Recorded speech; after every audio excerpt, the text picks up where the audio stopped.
Mesdames, Messieurs, bonjour et bienvenue au flash de 10 heures sur la RTB. Le Premier ministre a reçu hier en audience les concessionnaires des zones de chasse du Burkina.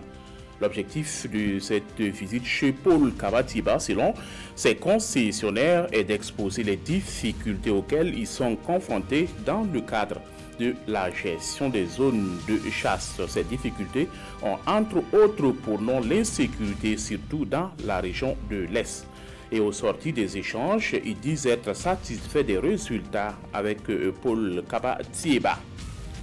Présente à Boukani, en République de Côte d'Ivoire, dans le cadre des festivités des 50 ans de ce pays voisin, une délégation de la région du Sud-Ouest conduite par le gouverneur a rencontré une délégation de la communauté burkinabé vivant dans cette région. Les deux parties ont échangé sur la situation du Burkina et l'élection présidentielle de 2020. Le vote du nouveau code électoral n'est pas passé sous silence et sur la question, certains ont émis des inquiétudes quant au lieu choisi pour abriter les bureaux de vote.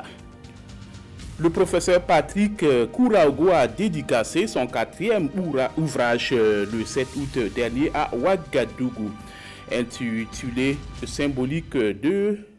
Guerre verbale et symbolique de la période pré-insurrection au Burkina Faso, analyse socio-culturelle Mouaga des joutes verbales et gestes des acteurs politiques.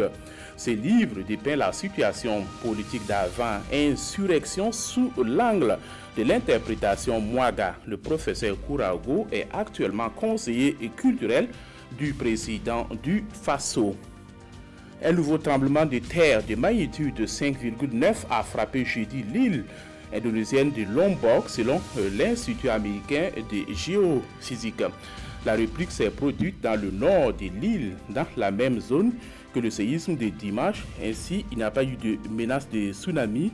Depuis le tremblement de terre de dimanche, il y a eu 135 répliques de magnitude différentes et pour l'instant, pas de bilan.